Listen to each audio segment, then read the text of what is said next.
I never knew my mother. I was only 8 months old when she died. Well, when she was murdered. I don't know much else about it. In fact, I didn't even know she was murdered until 2 years ago when I was 15. You see, my dad doesn't like to talk about her at all, and so he never discussed why she was no longer with us. I have seen photos of her, and so I know what she looks like, but I wasn't told much about her.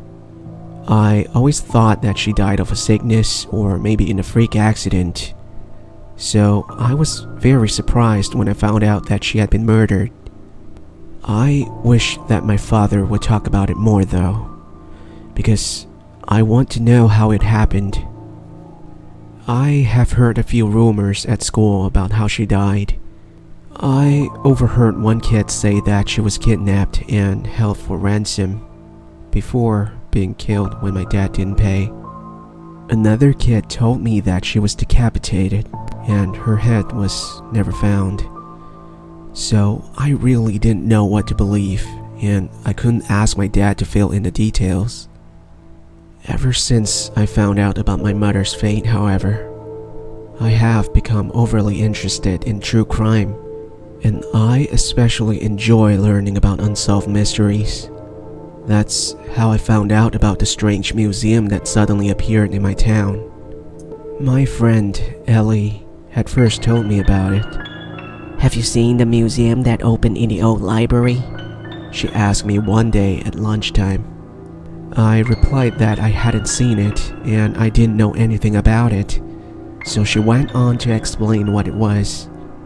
I heard that it is a museum that is all about famous murder cases and has a lot of exhibits that feature real crime scene photos and even a few items that were taken from murder sites, she explained. I'm going there on Saturday. Do you want to come with? I thought about it for a moment, but then remembered that I had planned to spend the day with Dad, so I had to tell her that I couldn't make it, which she seemed disappointed about. I thought about this museum for the rest of the school day, and I began to wonder what crimes would have exhibits. Maybe they would have an exhibit for my mom, I thought. Maybe I could find out more about her murder. I thought long and hard about whether or not I should try and go to the museum, and finally, I decided that I would go on Sunday. My dad was going out of town that day for work, so it was the perfect time to go. I spent the rest of the week leading up to Sunday both excited and nervous.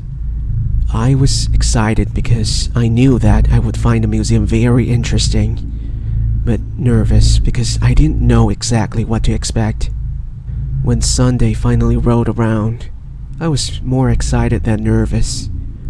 My dad left early on Sunday morning, so I knew I had most of the day to explore the mysterious museum without him seeing me there. I got up at around 8:30, got dressed and ready for my day. I then walked across town to where the library used to be. I soon arrived and saw that instead of the sign that used to read Town Library, there was now a sign that was freshly painted with the words, The Murder Museum. There was already a couple of people in the line when I arrived, so I stood behind them and waited for my turn to enter the museum. In front of me was a large man that had a small tattoo of a bird on his cheek. He appeared to also be by himself, and it looked like he was quite excited to go in. He made it to the front of the line and bought a ticket and entered through the front door. It was now my turn, so I walked up to the booth that had been set up, and I approached the younger man sitting inside the booth. The man selling the ticket was around 25. He had long black hair and a large smile that was filled with crooked yellow teeth. Ticket for one, please," I said to the young man, and handed over a $10 note that I had gotten from my part-time job. The man took my money without saying anything, and handed me a small paper ticket that read, Admit 1. He then pointed me to the direction of the front door and said, "Enter at your own risk." I walked over to the main door and pushed it open and stepped inside, not knowing what to expect. What I found inside was mostly old newspaper articles about old murders and old fading photos of what appeared to be crime scenes. They were all in glass displays, and the displays lined up in a row that led to another door. I looked through each newspaper article, searching for any mention of my mother. Unfortunately, I couldn't find anything about her. Not even a mention of her name was present in any of the newspaper articles. I was disappointed, but I still found it fascinating reading about all of the true crimes that had been committed. I read about Kevin Fuller, the killer who would hide his victim's body inside his own private jet, and I read about Terry Sturt, the man who murdered both of his closest friends. I probably spent an hour or so walking down the long line of displays that featured the newspaper articles. I finally made it to the end of the row of the newspaper cuttings and found myself standing in front of a small black door. It was shut, but I had no other way to go but through it. I opened the door, which creaked as I opened it, and I stepped through into the next room. This room had a lot more interesting items. There were displays of old clothing that, according to the small plaques underneath, were clothes that the victims were wearing when they were killed. There were also a few murder weapons that were in small glass cases. There were a few knives, a couple of handguns, and even machete that apparently were used in various murders. I did find this interesting, but I found myself became a little bit overwhelmed. Thinking about all of the victims got me thinking about my own mother. I didn't spend too long in this room because I was becoming increasingly uncomfortable. I moved through the large number of display cases, trying to avoid looking at what was contained inside, and I moved to another door. This one was a bit larger than the previous one, and it was painted a dark red color. I opened the door and stepped into the next room, worried about what I might find. I walked in, and the first thing I noticed was the large glass case that stood in front of me. Inside was a small car, a Volkswagen Golf, I think it was. I quickly read that this car was used to lure victims, and then they would be killed inside of the car. I felt chills running down my spine as I learned that people were killed inside of the car that I was currently looking at. I turned away from the car, and that's when I saw it. A shrunken head, sitting inside a small glass case across the other side of the room. I had heard of shrunken heads before, and I had seen a few photos of them, but I had never seen one in real life. I excitedly walked over to it and had a look at the small shriveled head that was staring back at me. I looked at the head and had a sudden sense that I recognized the head. I looked closer, and even though the head was a lot smaller than usual, it was shriveled and it was hard to make out any facial features. I could still tell exactly who this used to be. It was Ellie, my friend from school who told me about the museum. I knew that she had come here yesterday, and I hadn't spoken to her since. And I suddenly knew that something terrible had happened. I stood there, frozen for a minute, not knowing what to do. What had happened to Ellie yesterday at this museum? Could the same thing happen to me? I didn't even want to think about it. All I knew was that I had to get out of here. I began to run back the way I came and tried to open the dark red colored door that I entered through. It was locked from the other side. It was only open for people coming through, but you couldn't go back once you went through it. All I could do was keep on going through the museum.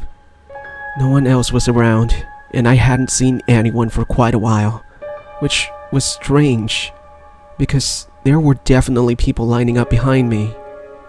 I knew that I had to continue, so I ran to the next door that was on the other side of the room, past the shrunken head. I didn't look at it as I ran past. I made it to the next door, a small green door. I opened it and went through. I could see that this room was empty apart from rows of pots, all sitting on top of a small portable gas stove. I cautiously approached the first pot and had a look inside. I just had to know what was in there, and once I knew, I really wish I hadn't. Inside the pot, looking back at me, was another head that was boiling inside of the pot. I could already see that this head was slightly smaller than when I had last seen this. It was the small bird tattoo on the head's face that made me realize who I was looking at. I knew that this man entered before me, and somehow, his head was now getting boiled inside a pot, getting shrunk inside. Suddenly, there was a noise behind me, and I saw a masked man walk out of the door that was hidden in the corner of this room. He was heading straight towards me, and he was holding a machete. I knew that it was now my turn to become just a head. Just a shrunken head. I felt adrenaline racing through my body, and I began to sprint in the opposite direction of the man who was approaching me. I managed to run to the other end of the room, past the row of boiling pots. I saw that there was a small door on this side of the room. I managed to reach it, and I looked back and saw that the man with the machete was now gaining on me. He was not far from reaching me now. I turned the doorknob on the door, and luckily, it opened. I felt sunlight hit my face. I was now outside. I was out the back of the library. I kept running, trying to get back to the front of the library, and then as far away as possible. I was still expecting the door I had come through to swing open and the masked man to run out, but it never did. I managed to navigate my way back to the front of the library, and once I was back to the front, I saw that there was no lineup of people waiting to enter. I probably wouldn't have stopped to warn them even if there was a lineup. I knew that I needed to get as far away from this place as possible, and so that's exactly what I did. I did go to the police about what I experienced, and they rushed down to the museum, just in case what I was saying was true. When the police arrived, the library was empty. Everything was gone. The newspaper cuttings, the weapons, the car, and the shrunken head. I do not know where they all went, but all I know is that they left town. Ellie is still classed as missing, and the police say that no one knows what happened to her. But I do. I know what happened.